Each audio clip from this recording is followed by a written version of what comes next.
नमस्कार. Gyandeep prime time मध्ये आपल्या सर्वांचं स्वागत आहे. आजच्या सेशन मध्ये आपण अशाच एका नवीन विषयावरती डिस्कस करणार आहोत जो सध्या चर्चेत आहे. मागच्या सेशन मध्ये बघा आपण इलेक्टोरल बॉन्ड म्हणजे नेमके काय आहेत, ते का चर्चेत आहेत त्या विषयावरती चर्चा केली होती. त्याच्याशी थोडाफार निगडीत असलेला असा आणखी एक विषय चर्चेत आहे. तसा हा विषय खूप जुना आहे, खूप वर्ष झाले याची मागणी सुरू झालेली आहे. परंतु या इलेक्टोरल बॉन्डमुळे परत एकदा हा मुद्दा चर्चेत आलेला आहे. हा मुद्दा नेमका काय आहे तर तो आहे की स्टेट फंडिंग ऑफ इलेक्शन्स. राज्याकडून निवडणुकाचा जो निधी आहे, निवडणुकांचा जो खर्च आहे तो राज्याकडून केला जावा का. राज्य म्हणजे स्टेट नावाची संकल्पना इथं वापरली जाते. स्टेट म्हणजे ऍज अ एंटिटी, देश, कंट्री म्हणून वापरलं जातं. पॉलिटिकल सायन्सच्या लँग्वेज मध्ये तसं ते बोललं जातं. तर ज्या निवडणुका होतात आपल्याकडं त्याला जो निधी लागत असतो, त्याचा जो खर्च होत असतो तो राज्याकडून केला जावा का, म्हणजे देशाकडून, सरकारकडून केला जावा का सोप्या भाषेमध्ये, तो मुद्दा सध्या चर्चेत आलेला आहे परत एकदा या इलेक्टोरल बॉन्डच्या माध्यमातून. हा मुद्दा खूप जुना आहे. याच्यावरती अटल बिहारी वाजपेयी सारख्या व्यक्तींपासून सगळ्यांनी कमेंट केलेले होते, सगळ्यांनी हा मुद्दा उपस्थित केला होता की आपल्याकडे ज्या निवडणुका होतात, निवडणुकांमध्ये जो भरमसाठ खर्च केला जातो त्या खर्चावरती नियंत्रण आणण्यासाठी म्हणून आणि जो भ्रष्टाचार होतो नंतर, या सगळ्या गोष्टींवरती नियंत्रण आणण्यासाठी म्हणून ज्या निवडणुका आहेत त्याचा खर्च सरकारकडूनच केला जावा. राजकीय पक्षांना याच्यामध्ये काही स्कोपच ठेवायचं नाही की ते जास्त खर्च करतील निवडणुकांमध्ये आणि ते नंतर निवडून आल्यानंतर जो त्यांचा खर्च झालेला आहे तो वेगवेगळ्या भ्रष्टाचारांच्या माध्यमातून सगळं रिकव्हर करतील. तशी काही संधीच ठेवायला नको. यासाठी म्हणून बऱ्याच व्यक्तींकडून, जसं आपण उदाहरण बघितलं, अटल बिहारी वाजपेयी असतील, त्यानंतर शरद पवार असतील, त्यानंतर नरेंद्र मोदी असतील, राहुल गांधी असतील, अरविंद केजरीवाल असतील, यासारख्या सगळ्याच व्यक्तींनी, सगळ्याच राजकीय पक्षाच्या सगळ्याच व्यक्तींनी, सगळ्याच नेत्यांनी ही भूमिका वेळोवेळी मांडलेली आहे की ज्या निवडणुका आपल्याकडे होतात त्या निवडणुका या आपल्या सरकारच्या तिजोरीतून त्याचा खर्च व्हावा, त्याचा खर्च सरकारने उचलावा, त्याचा खर्च राज्याने उचलावा. तर हा मुद्दा नेमका काय आहे तो आज आपण जाणून घेणार आहोत. तशी जर अंमलबजावणी आपल्याकडे झाली तर त्याचे परिणाम काय असतील, त्याची मागणी का सुरू झाली, त्याची वैशिष्ट्ये नेमकी काय आहेत, त्या सगळ्या मुद्द्यांची माहिती आपण आजच्या या सेशन मध्ये घेणार आहोत. तर सुरुवातीला निवडणुकीसाठी राज्य निधी म्हणजे नेमकं काय, स्टेट फंडिंग ऑफ इलेक्शन्स म्हणजे नेमकं काय. तर जो काही निवडणुकीसाठी खर्च होतो, राजकीय पक्षांकडून जो काही प्रचाराच्या दरम्यान, निवडणुकीच्या आधी जो काही खर्च केला जातो, उमेदवारांकडून जो काही खर्च केला जातो, त्या सगळ्या खर्चाची तरतूद जी आहे आणि ती निवडणूक प्रक्रिया सगळी सुलभ करण्यासाठी म्हणून पूर्ण सगळा खर्च जो आहे तो सरकारकडून केला जाईल. पूर्ण त्याचं आर्थिक सहाय्य सगळं सरकारकडून दिलं जाईल. हे या मागची एक आयडिया आहे की स्टेट फंडिंग ऑफ इलेक्शन्स म्हणजे नेमकं काय असणार. तशी मागणी जसं आपण डिस्कस केलं की बरीच वर्ष झालं सुरू झालेली आहे आणि त्याची काही उद्दिष्ट देखील सांगितली जातात की कशासाठी हे स्टेट फंडिंग ऑफ इलेक्शन्स नेमकं करायचंय, राज्याकडून, सरकारकडून का खर्च करायचा निवडणुकीचा, त्याची काही उद्दिष्ट सांगितलं जातं. ती उद्दिष्ट महत्वाची आहेत. याच्यामध्ये पहिला एक मुद्दा महत्वाचा काय मांडला जातो, पारदर्शकता आणण्यासाठी आणि जबाबदारी वाढवण्यासाठी. पहिला मुद्दा आहे ट्रान्सपरन्सीचा, पारदर्शकतेचा. आपल्याला माहिती निवडणुकीच्या दरम्यान खूप मोठ्या प्रमाणात खर्च केला जातो, पैसे मोठ्या प्रमाणात खर्चले जातात, सगळ्या मतदारांना अट्रॅक्ट करण्यासाठी वेगवेगळी प्रलोभनं दिली जातात, त्याच्यामध्ये मोठ्या प्रमाणात खर्च केला जातो. ती पारदर्शकता राहत नाही. आपल्याकडं आपण फ्री अँड फेअर इलेक्शन्सचं तत्व स्वीकारलेलं आहे, मुक्त आणि निष्पक्ष निवडणुकांचं तत्व आपण स्वीकारलेलं आहे. त्याच्यामध्ये त्याचं कुठंतरी उल्लंघन होतंय, त्या तत्वाला तडा जातोय असा मुद्दा आपल्याला सध्या बघायला मिळतो. ज्या पद्धतीने खर्च होतो, तर पारदर्शकता आणण्यासाठी आणि जबाबदारी वाढवण्यासाठी, या सगळ्या राजकीय पक्षांची, या सगळ्या उमेदवारांची जबाबदारी वाढवण्यासाठी म्हणून ही गोष्ट गरजेची आहे. याचं एक महत्वाचं पहिलं उद्दिष्ट सांगितलं जातं. दुसरं उद्दिष्ट काय सांगितलं जातं, खाजगी आणि कॉर्पोरेट जे देणगीदार असतात त्यांचा प्रभाव कमी करणे. आपल्याकडे ती गोष्ट कायम सांगितली जाते, नेक्सस काम करतो असं सांगितलं जातं. राजकीय पक्ष आणि कंपन्या किंवा मोठे उद्योगपती यांच्यामध्ये मिलीभगत असते असं बोललं जातं. निवडणुकीच्या वेळी या सगळ्या कॉर्पोरेट्स कडून, या सगळ्या खाजगी कंपन्यांकडून मोठ्या प्रमाणात पैसे दिले जातात या सगळ्या राजकीय पक्षांना आणि ज्यावेळी ते राजकीय पक्ष सत्तेत येतात त्यावेळी त्याच खाजगी कंपन्यांना काहीतरी वेगळे टेंडर्स देणे, कुठल्या वेगवेगळ्या माध्यमातून त्याची परतफेड केल्याची सगळ्या गोष्टी आपल्याला बघायला, ऐकायला मिळतात. त्या सगळ्या गोष्टींचा प्रभाव कमी करण्यासाठी म्हणून देखील स्टेट फंडिंग ऑफ इलेक्शन्स गरजेचं आहे. हा एक महत्वाचा मुद्दा त्याच्यामध्ये मांडला जातो. स्टेट फंडिंग ऑफ इलेक्शन जर केलं याच्यामध्ये तर ही गोष्ट अशा पद्धतीच्या देणग्यांची गरजच पडणार नाही. ते एक उद्दिष्ट याच्यामध्ये सांगितलं जातं. नंतर काय मुद्दा आहे, राजकीय घटकांसाठी न्याय्य आणि समान स्पर्धेचे क्षेत्र तयार करणे. राजकीय घटक म्हणजे वेगवेगळे राजकीय पक्ष, वेगवेगळे उमेदवार यांच्यासाठी न्याय्य आणि समान स्पर्धेचे क्षेत्र तयार करणे. बऱ्याच वेळा काय होतं, सगळेच उमेदवार श्रीमंत नसतात. निवडणुकीच्या आधी आपल्याला माहिती आहे, निवडणुकीच्या आधी फॉर्म भरताना सगळी संपत्ती नमूद करावी लागते. सगळेच नेते श्रीमंत नसतात, काही नेते गरीब असतात, काही नेते श्रीमंत असतात. या सगळ्या गोष्टींमध्ये, या सगळ्या निवडणुकीच्या प्रक्रियेमध्ये न्याय्य अशी सगळी पद्धत, न्याय्य अशी प्रक्रिया स्थापन करण्यासाठी, सुरू करण्यासाठी आणि समान स्पर्धेचे क्षेत्र तयार करण्यासाठी, लेवल प्लेइंग फील्ड ज्याला म्हणतात. एखादा उमेदवार गरीब असेल, एखादा उमेदवार श्रीमंत असेल, श्रीमंत व्यक्तीकडून, श्रीमंत उमेदवाराकडून जास्त पैसे खर्च केले जातील, गरीब जो उमेदवार आहे तो हरू शकतो. त्यामुळं स्वतःचे पैसेच वापरायचे नाहीत, सरकारकडूनच या सगळ्या निवडणुकांचा खर्च उचलला जाईल. जो काही खर्च लागणार आहे, दोन्ही व्यक्तींना समानच खर्च येणार आहे, प्रचारासाठी लागणारा दोघांचाही खर्च उचलला जाईल सरकारकडून आणि लेवल प्लेइंग फील्ड याच्यामध्ये तयार होईल. न्याय्य अशी ही सगळी निवडणूक प्रक्रिया, त्याची अंमलबजावणी होईल. तो एक महत्वाचा मुद्दा याच्यामध्ये मांडला जातो. त्यानंतर राजकीय पक्षांमधील लोकशाही पद्धतींना प्रोत्साहन देणे. राजकीय पक्षांमधील लोकशाही पद्धती म्हणजे कोणत्या? आता ज्या पद्धतीने देणग्या मिळत असतात, इलेक्ट्रोल बॉन्डच्या व्हिडिओमध्ये आपण डिस्कस केलं होतं, इलेक्ट्रोल बॉन्डच्या माध्यमातून कसा निधी दिला जातो, त्याच्या अंतर्गत कुठलंही नाव डिस्क्लोज केलं जात नाही, कोणाकडून तो निधी आलेला आहे. लोकशाहीचं तत्व काय असतं, लोकशाहीची मूल्य काय असतात, त्यातलं पहिलं असतं पारदर्शकता, ट्रान्सपरन्सी. दुसरं असतं जबाबदारी, रिस्पॉन्सिबिलिटी, अकाउंटेबिलिटी ज्याला आपण म्हणतो. यासारखी मूल्य या राजकीय पक्षांमध्ये रुजवण्यासाठी, त्यांना प्रोत्साहन देण्यासाठी म्हणून देखील हे स्टेट फंडिंग ऑफ इलेक्शन्स गरजेचं आहे. स्वतःचा खर्च करू नका, सरकारकडून निधी पुरवला जाईल, जेवढा काही तुमच्या प्रचारासाठी लागणार आहे त्याचा वापर करा आणि निवडणुका लढवा. लेवल प्लेइंग फील्ड आणि समानता सगळ्यांसाठी न्याय्य अशी प्रक्रिया याच्यामध्ये उभारण्याचं एक उद्दिष्ट या स्टेट फंडिंग ऑफ इलेक्शन्स मध्ये सांगितलं जातं. त्यानंतर निवडणूक प्रचारामध्ये काळ्या पैशाची भूमिका कमी करणे. मोठ्या प्रमाणात जो ब्लॅक मनी असतो, त्या ब्लॅक मनीला या इलेक्शन्स मध्ये उतरवलं जातं. इलेक्शन्स मध्ये मोठ्या प्रमाणात हा ब्लॅक मनी खर्चला जातो. जसं आपण बोललो मगाशी, खाजगी कंपन्या मोठ्या प्रमाणात ब्लॅक मनी असेल किंवा नेते मंडळींनी मागच्या त्यांच्या टर्म मध्ये, मागच्या त्यांच्या सगळ्या कारकीर्द जी राहिलेली आहे त्याच्यामध्ये जो काही ब्लॅक मनी, जो काही भ्रष्टाचाराच्या माध्यमातून पैसा कमवलेला असेल मागच्या टर्म मध्ये, तो सगळा इथं परत वापरला जाऊ शकतो या पुढच्या निवडणुकीमध्ये. त्याच्यावरती देखील अंकुश आणायचा असेल, तो खर्चच थांबवायचा, सरकारकडूनच सगळा प्रचाराचा, सगळ्या निवडणुकींचा खर्च द्यायचा. ते एक महत्वाचं उद्दिष्ट या स्टेट फंडिंग ऑफ इलेक्शन्सचं मानलं जातं.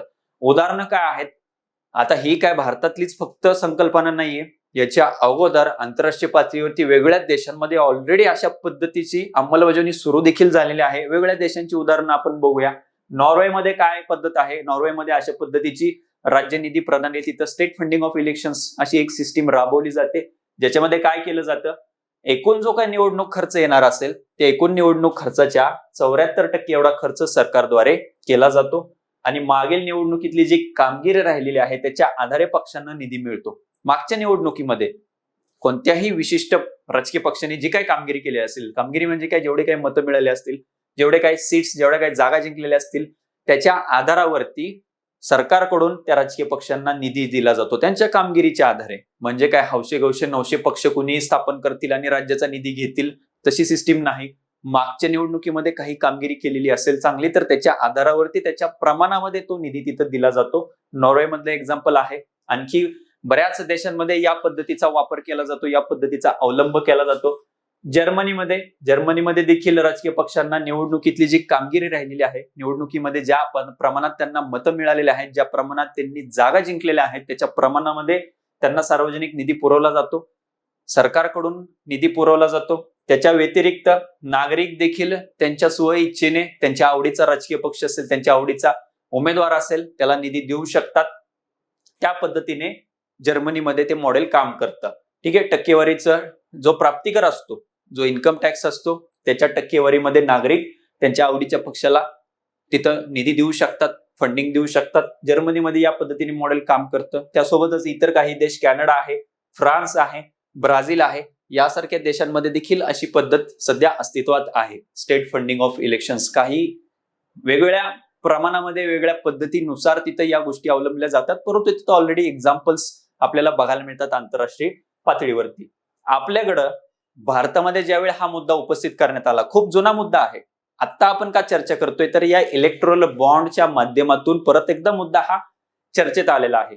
परत एकदा सरफेसवरती आलेला आहे. कशामुळे? इलेक्टोरल बॉन्ड्स मध्ये आपण काय डिस्कशन केलेलं होतं की इलेक्टोरल बॉन्ड्स मधून ज्यांनी कोणी निधी दिलेला आहे त्याचं नाव जाहीर केलं जात नाही. त्याच्यामुळे कशाचं उल्लंघन होते? तर पारदर्शकतेचं उल्लंघन होते. नागरिकांना माहितीचा अधिकार जो देण्यात आलेला आहे त्याचं उल्लंघन होते.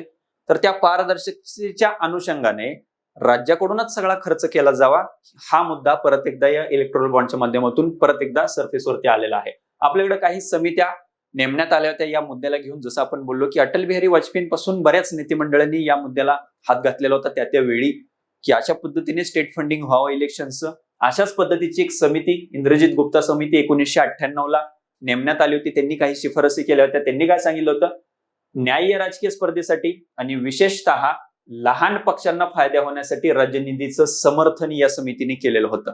विशेषतः लहान जे पक्ष असतात त्यांची कॅपॅसिटी कमी असते, त्यांची क्षमता कमी असते. मोठे राजकीय पक्ष असतील, राष्ट्रीय पातळीवरचे पक्ष असतील, भाजप असेल, काँग्रेस असेल, इतर काही राष्ट्रीय पक्ष असतील, यांच्या तुलनेमध्ये जे प्रादेशिक पक्ष असतात त्यांची क्षमता कमी असते. खर्च करण्याची क्षमता असेल, वेगवेगळी सिस्टीम उभारण्याची प्रचारासाठी वेगळी क्षमता असेल, त्या सगळ्या क्षमता कमी असतात. त्यामुळे अशा विशेषतः लहान पक्षांना फायदा होण्यासाठी म्हणून अशा पद्धतीचा राज्यनिधी दिला जावा असं समर्थन, असा सपोर्ट या समितीने केलेला होता.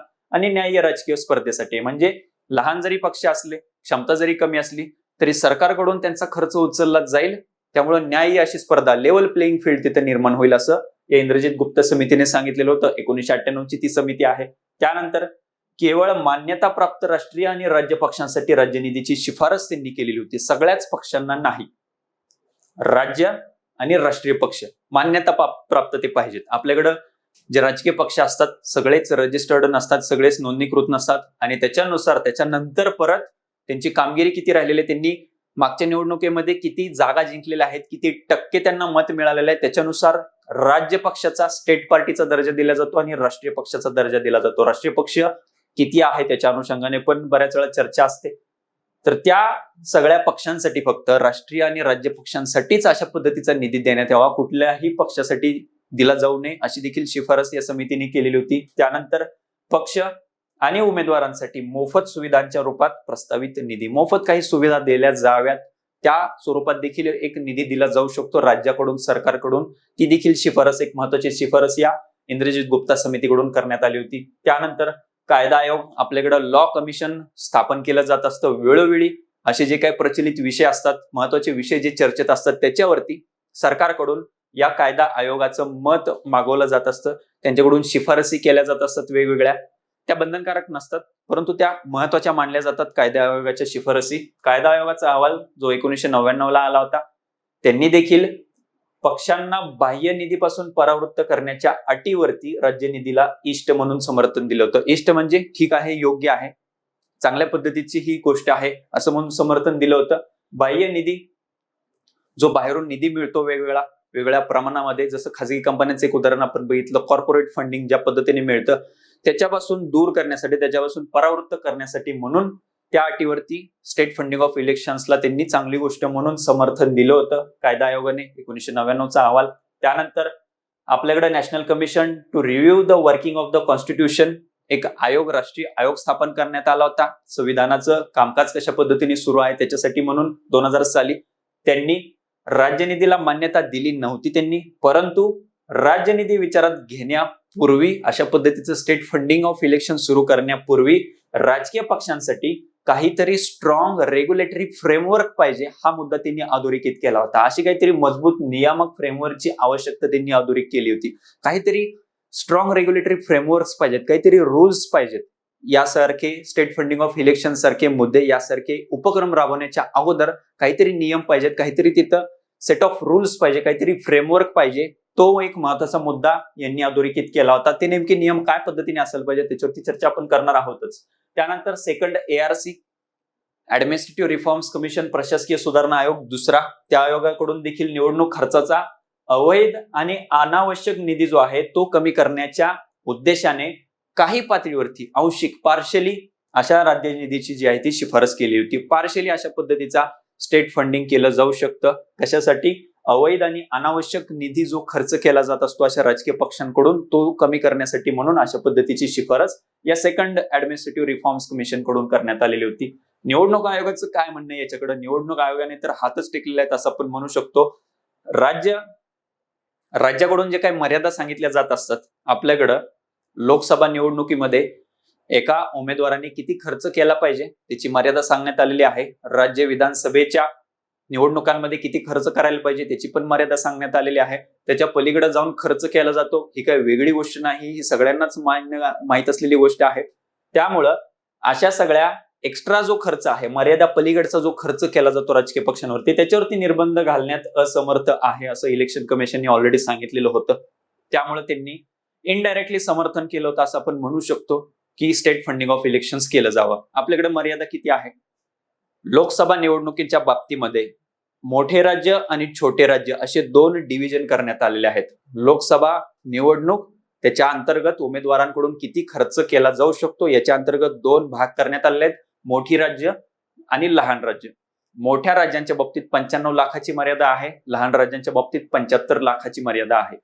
त्यानंतर राज्य विधानसभा निवडणुकीच्या बाबतीमध्ये पण तसंच डिव्हिजन करण्यात आलेलं आहे, मोठी राज्य आणि लहान राज्य. मोठ्या राज्यांच्या बाबतीत 40 लाख रुपये खर्च केला जाऊ शकतो, लहान राज्यांच्या बाबतीत 28 लाख रुपये खर्च केला जाऊ शकतो. 2014, 2020, 2022 या वेगवेगळ्या वर्षांमध्ये या निवडणूक खर्चाची जी मर्यादा आहे, ती मर्यादा जी लिमिट आहे ती वेळोवेळी वाढवण्यात आलेली होती. तर लेटेस्ट आकडे ते आहेत. तर अशा पद्धतीने जी खर्चाची मर्यादा जी आखून देण्यात आलेली आहे त्याच्या पलीकडे जाऊन खर्च केला जातो. 95 लाखात काय होतं आपल्याकडे? 95 लाखात काहीच होत नाही. त्यामुळं राजकीय पक्षांकडून या पलीकडे जाऊन खर्च केला जातो. 95 लाखात काहीच होत नाही म्हणजे काय?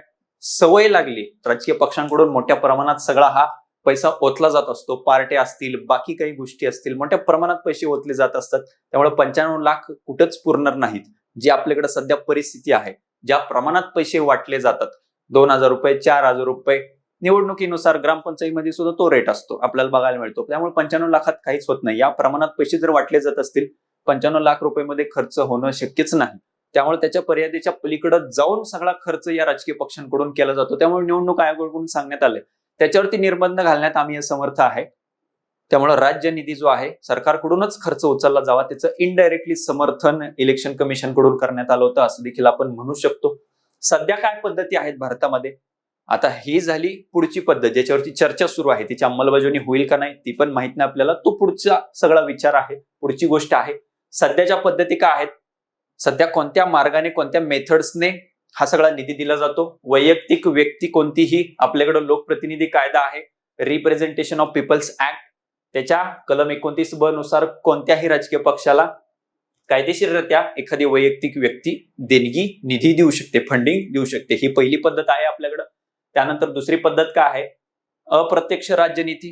हा झाला प्रत्यक्ष, हा झाला डायरेक्ट फंडिंग मागचा जो बघितला. अप्रत्यक्ष राज्यनिधी म्हणजे काय असतो? आपल्याकडे बघा, जी नोंदणीकृत राजकीय पक्ष असतात, राज्य पक्ष असतील, राष्ट्रीय पक्ष असतील, त्या सगळ्यांना नॅशनल टेलिव्हिजनवरती स्ट्रीमिंगसाठी काही वेळ दिला जातो असतो फ्री. उदाहरणार्थ डीडी नॅशनल सारखे जे चॅनल आहेत त्याच्यावरती फ्री स्ट्रीमिंगचा ऍक्सेस दिला जात असतो.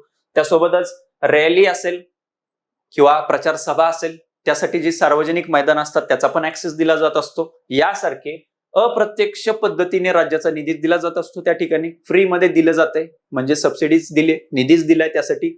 हा एक दुसरा मार्ग असतो. वेगवेगळ्या अप्रत्यक्ष माध्यमातून राजकीय पक्षांना मदत केली जात असते. त्यानंतर कॉर्पोरेट निधी देखील दिला जाऊ शकतो. कॉर्पोरेट ज्या देणग्या दिल्या जातात राजकीय पक्षांना त्या 2013चा जो कंपनी कायदा आहे त्या कंपनी कायद्यानुसार नियंत्रित केल्या जातात. त्याच्यानुसार त्याचं नियमन होतं, त्याचं रेग्युलेशन होतं. या वेगवेगळ्या पद्धती भारतामध्ये सध्या वापरल्या जातात. त्यानंतर इलेक्टोरल ट्रस्ट वेगवेगळ्या संस्था भारतामध्ये स्थापन करण्यात आलेल्या आहेत. व्यक्ती असेल किंवा देशांतर्गत ज्या कंपन्या असतील त्यांच्याकडून सिस्टमॅटिकली अशा पद्धतीचा फंड घेण्यासाठी म्हणून अशा ना नफा संस्था भारतामध्ये ऑलरेडी तयार करण्यात आलेल्या आहेत. राजकीय पक्षांकडून वेगवेगळ्या सिस्टमॅटिकली फंड कलेक्ट केला जातो आणि त्यांच्याकडून पुन्हा राजकीय पक्षांकडे पाठवला जातो. इलेक्टोरल ट्रस्ट त्याला म्हणतात. ना नफा संस्था तयार केल्या जातात. या वेगवेगळ्या पद्धतीनुसार सध्या या सगळ्या भारतातल्या राजकीय पक्षांना निधी मिळतो. त्यानंतर निवडणुकीसाठी राज्य निधीची गरज का आहे? का म्हणजे काय? त्याच्या सपोर्टिंग आर्ग्युमेंट काय केले जातात? प्रोज का आहेत त्याचे? राज्याकडून खर्च का केला जावा? स्टेट फंडिंग का केलं जावं? त्याच्या बाबतीतल्या गोष्टी, त्याच्या बाबतीतले मुद्दे, त्याच्या बाबतीतले कारणे इथे नमूद केलेत. पहिली आहे पारदर्शकता. पारदर्शकतेची समस्या आहे आपल्याकडं. जसं आपण बोललो, खर्चाची मर्यादा सांगण्यात आली तरी देखील त्याच्या पलीकडे जाऊन खर्च केला जातो, पारदर्शकता राहत नाही. नंतर भ्रष्टाचार केला जातो, भ्रष्टाचाराचा मुद्दा आहे. जेवढा काही खर्च झाला निवडणुकीमध्ये तेवढा सत्तेत आल्यानंतर परत वसूल सगळा केला जातो, जनतेचाच निधी असतो तो सगळा, भ्रष्टाचार होतो.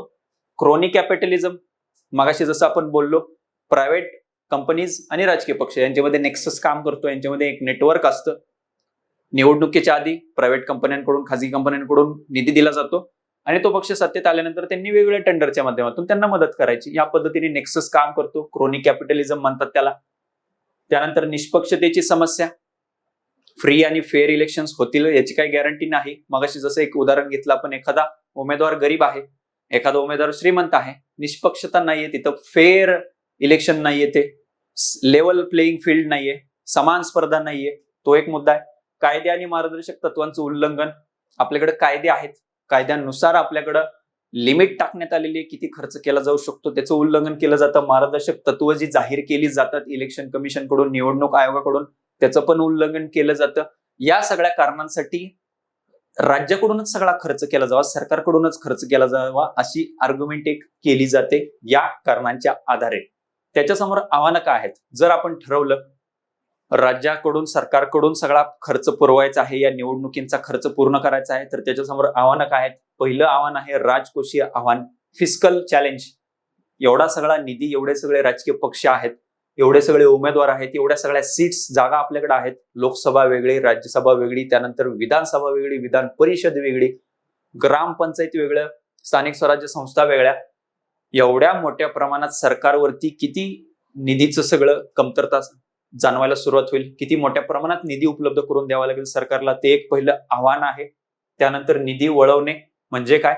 सामाजिक ज्या समस्या आहेत आपल्याकडं, शिक्षण असेल, गरिबी असेल, बेरोजगारी असेल, महिलांच्या बाबतीतले प्रश्न असतील, यासारख्या सामाजिक समस्यांवरती जो निधी अलोकेट केला असतो तो निधी सगळा वळवावा लागेल इकडं. मोठ्या प्रमाणात निधी जर द्यायचा आहे या सगळ्या वेगळ्या राजकीय पक्षांना, तर तो निधी सामाजिक क्षेत्रांमधला सगळा इकडे वळवावा लागेल. सामाजिक समस्या आधीच कित्येक वर्ष झालं, कित्येक दशक झालं आपल्याकडे तशाच सामाजिक समस्या आहेत, आधीच निधीची कमतरता असते. त्यात सरकारने निवडणुकांचा खर्च उचलायचा म्हणल्यानंतर या सामाजिक समस्यांना कधी न्याय मिळणार, या कधी आपल्याकडचे प्रश्न कधी संपणार, ते एक आव्हान आहे.